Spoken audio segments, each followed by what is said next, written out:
Support Name Explain on Patreon for ad-free videos, exclusive podcasts and blog posts, and to help choose what names get explained. Click the link in the description.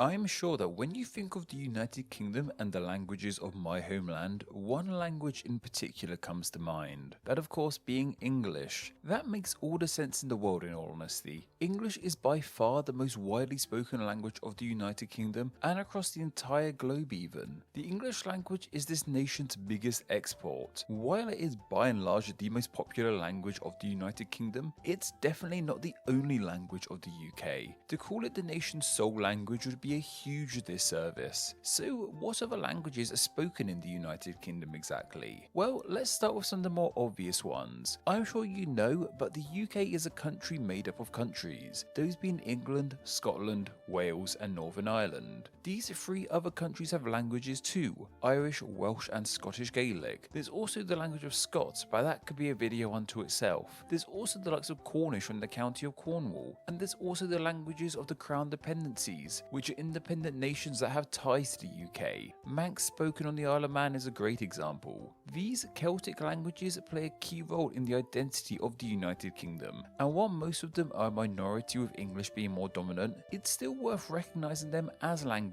of the United Kingdom. While these languages are heavily linked with the UK, these aren't the only languages spoken in the United Kingdom. There are some far more exotic, unique and unheard of languages being spoken under the watch of the Crown. Of course, there are migrants who live in the UK who speak languages like Chinese, Bengali and Polish for example, but I'm not really talking about those today. I want to talk about some languages that are completely native to where they are spoken, but are still considered parts of the UK. I'm of course talking about the languages of the British Overseas Territories. The British Overseas Territories are rather unique things. Explained in the most simplest of ways, they are a remnant of the former powerhouse that was the British Empire. While this empire's land has decreased over the year, tiny fragments of it remain. Those fragments are the British Overseas Territories. They range from small islands to large pieces of land, and they are found all across the globe, from the Caribbean Sea, the Indian Ocean, and even in Antarctica. There are 14 of these territories, and in alphabetical order, they are Anguilla, Bermuda, the British Antarctic Territory, the British Indian Ocean Territory, the British Virgin Islands, the Cayman Islands, the Falkland Islands, Gibraltar, Montserrat, the Pitcairn Islands, St Helena, Ascension and Tristan da Cunha, South Georgia and the South Sandwich Islands, the sovereign base areas of Akrati and Dhekelia, and the Turks and Caicos Islands. I know I said that there are just 14 of these and that was way more than 14 names, but many of these islands are joined together as single entities with multiple names. All of these places are technically part of the United Kingdom, however they do have varying degrees of self-governance. They have their own leaders, flags and currencies, unique to those used in the main UK area, and of course these places have histories and cultures that stretch out way beyond their rule under Britain. They were not just empty landmasses the UK claimed. This means that languages were being spoken in some of these areas way before the British blundered their way in and drenched them in English. On top of this, however, completely new languages and dialects have come into being because of the rule of the United Kingdom have had over these lands. This gives us some really interesting languages that we don't traditionally link as being from the UK, but are technically spoken in the nation. This means there's a huge variety of languages in this nation if we include those spoken in these overseas territories. And it's way more than just the English many of us link with the United Kingdom. However, even in these overseas territories, English still maintains a stronghold. English is the official language of most of these overseas territories, despite where they are geographically on our planet. A great example is with the overseas territory closest to the island of Great Britain, that being Gibraltar.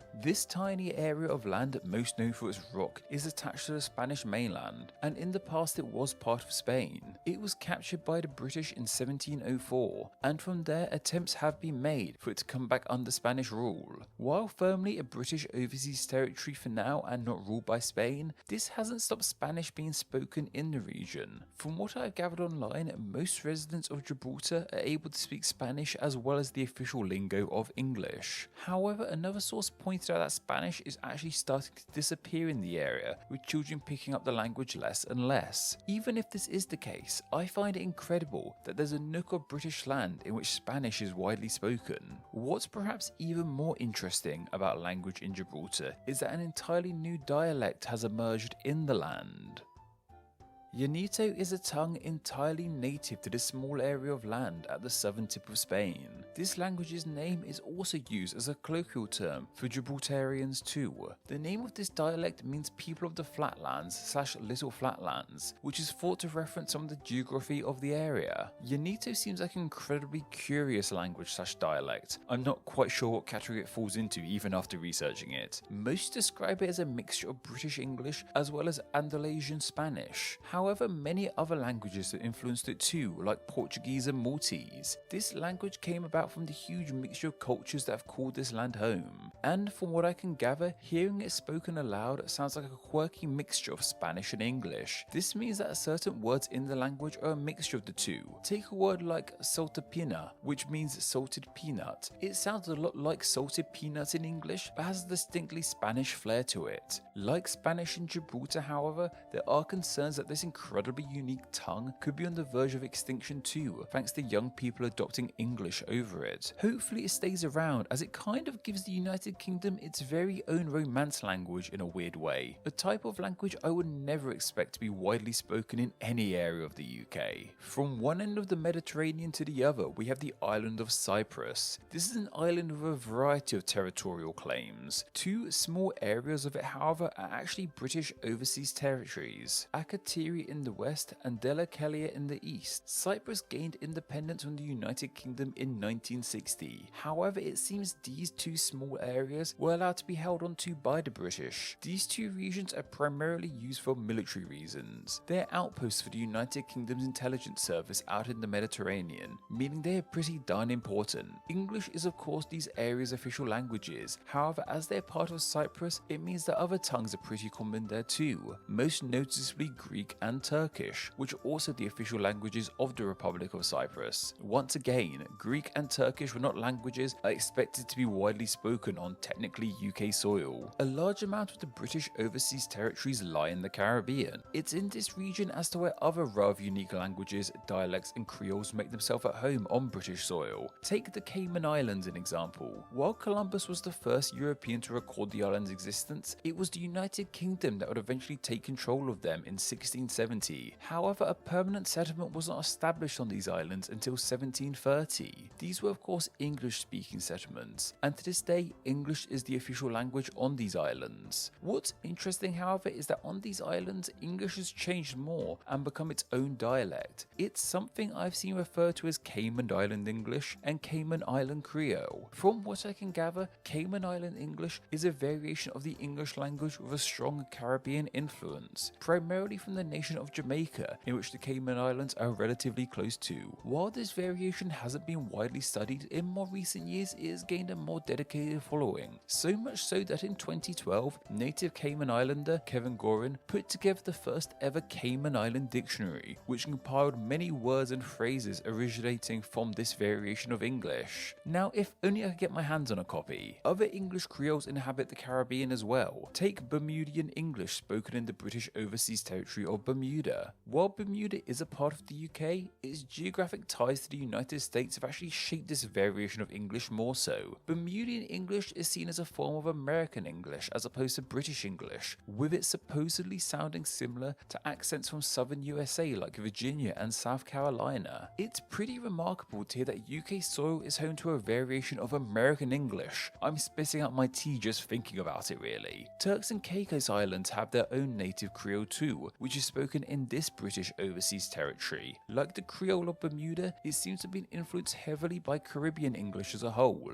but has its own unique spin on things. Also, to actually do some name explaining in this video, the Turk Islands have a very unique etymology. They're named after a type of cactus that grows on these islands. These cacti are known as Turk's head cacti. This is because they have a part on the top of them that looks reminiscent to the popular Turkish hat, the fez, leading to the rest of the plant being seen as the head of the Turkmen wearing this Turkish hat. So the plant was named after a type of hat, and this plant went on to be the namesake for these islands, as this cacti grew so prosperously here. It's not the universally agreed upon etymology, but it's the one I enjoy the most. The Caicos name is believed to come from a native language, however, and simply means string of islands, as that's what they are. An accurate name, that's for sure, but not as unique as being named after a hat.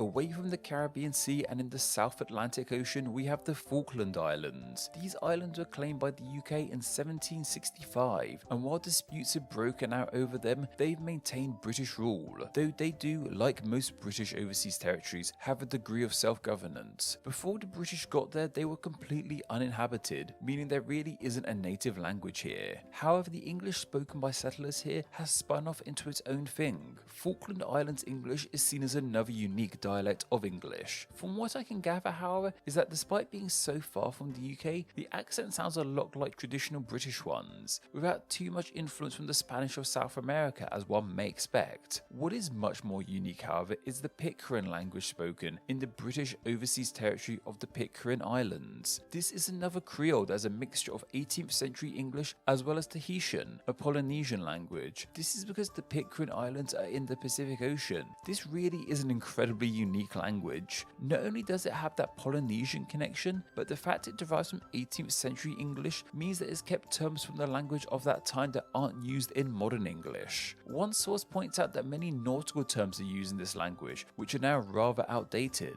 as this territory was settled in a time of great seafaring. What's also great about Pitcairn is that it actually has official status on the islands, unlike languages such as Yanito. This means that the United Kingdom has a Polynesian-inspired language as an official tongue. Well, sort of. These British overseas territories give us a much wider breadth of languages and dialects that we really don't stereotypically expect to be spoken on British soil. But here they are, from Romance languages to Polynesian languages to creoles inspired by the Caribbean world. The British overseas territories are a reminder that the languages of the United Kingdom are way more than just English. The British overseas territories were suggested by Denny Zavada, and thanks to their suggestion, they will now be honoured as Name Explain's patron saint of the British overseas territories. Do you have a good idea for somewhere that's name could be covered in a Name Explain video? If so, then please consider donating on Patreon. Just $1 a month helps keep the channel running and earns you a weekly chance to suggest somewhere to be turned into a video, and you too could be a Name Explain Patreon saint. Thank you to all my patrons who support Name Explain on a monthly basis. Patreon is vital to Name Explain, and donating just $2 a month allows you to enjoy ad-free videos and bonus Patreon exclusive content. It also allows you to help choose what names get explained in upcoming videos, and it gets your name here with all these awesome people. Thank you so much for all the support you guys give Name Explain. Thank you so much for reaching the end of the video. Check out another video and subscribe to stay in the loop on all things Name Explain. Don't forget to follow me on Instagram where I'm Name Explain YT, and also join the Facebook group Friends of Name Explain, both of which will be linked down below. Anyway, I hope you enjoyed this video, and once again, thank you all so much.